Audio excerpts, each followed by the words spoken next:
नमस्ते साथीहरू। हामी डिभिडेन्ड सिजनको उत्तरार्धमा छौँ। यो आर्थिक वर्ष 2077-78 को डिभिडेन्ड सिजन लगभग धेरै जसोको सकिसकेको छ। आजको यो भिडियोमा चाहिँ अझै पनि कुन कुन सेक्टरमा कतिवटा कम्पनीको कुन कम्पनीको डिभिडेन्ड घोषणा गर्न बाँकी छ त्यो सम्बन्धी चाहिँ अपडेट गराउन चाहन्छु।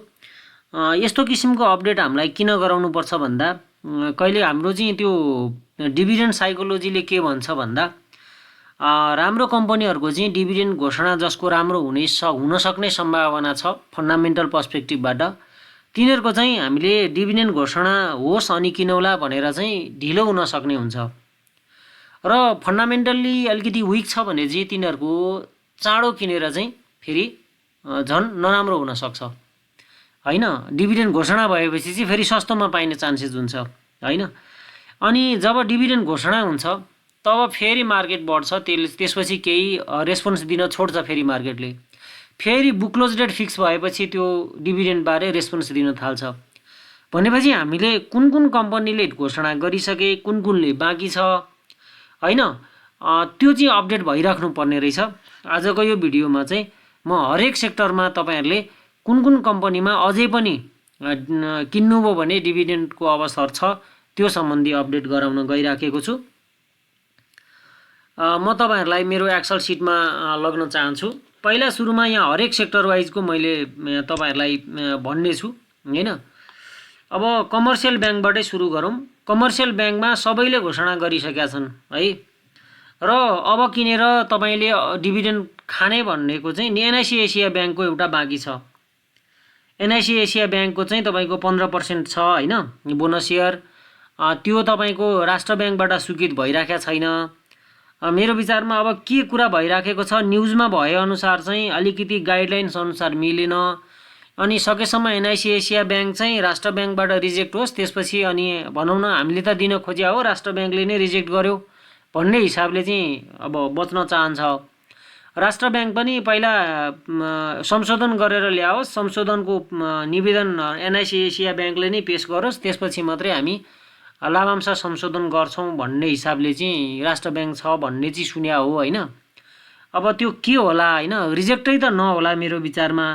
केही त्यहाँ अब अलिकति टसल भए जस्तो चाहिँ देखिन्छ हेर्दै जाउँ।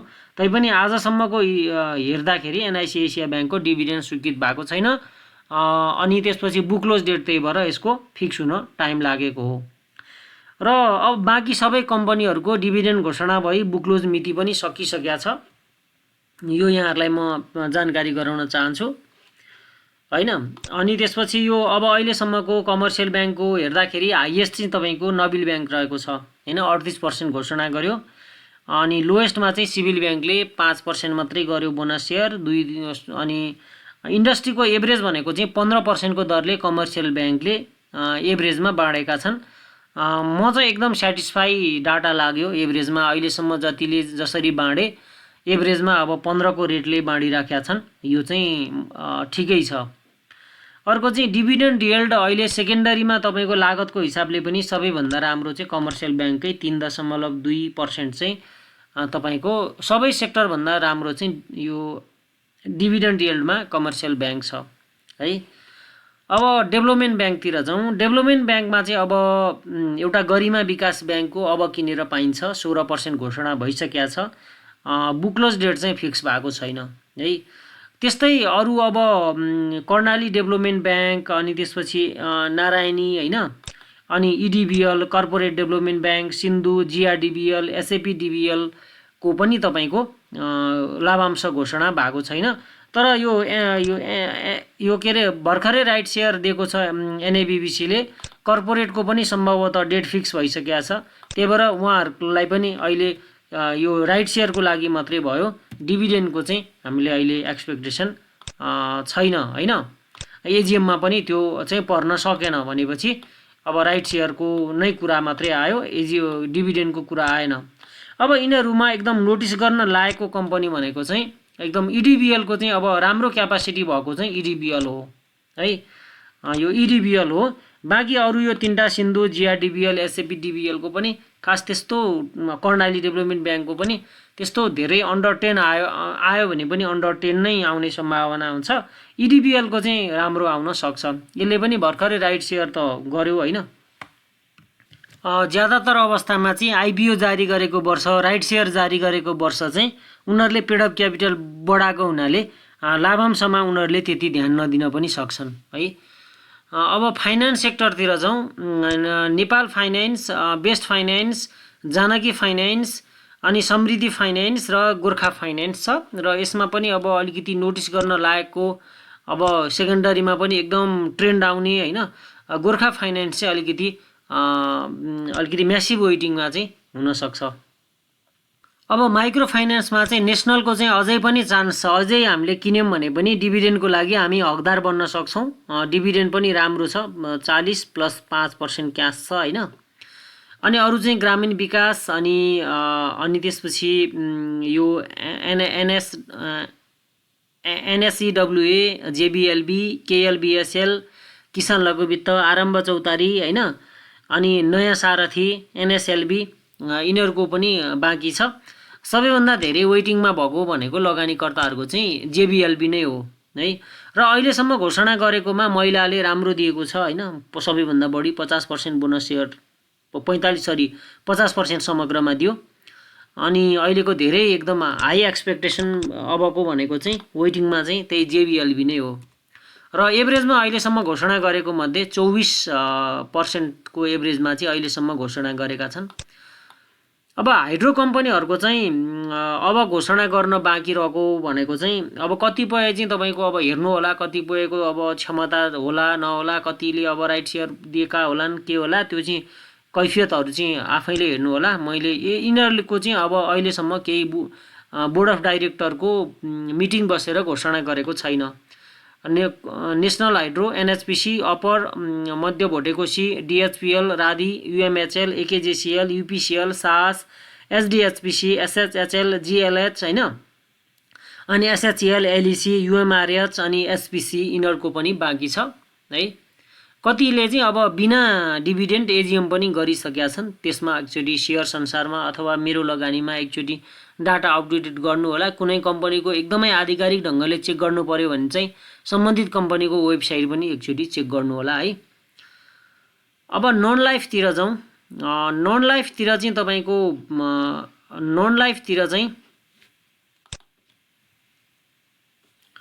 एचजिआई र पिआइसीको घोषणा भएको छ र यिनीहरू अहिले किन्यो भने पनि पाइन्छ। एचजिआईको 6.65 बोनस सेयर छ भने पिआइसीको चाहिँ 7.75 बोनस सेयर प्लस 7.75 7.5 चाहिँ क्यास छ। अब बाँकी रहेका त अरू बाँकी चाहिँ सबै बाँकी रहेकै हुन् है। यो दुईटाको मात्रै घोषणा भएको छ, अरू बाँकी सबैको बाँकी छ।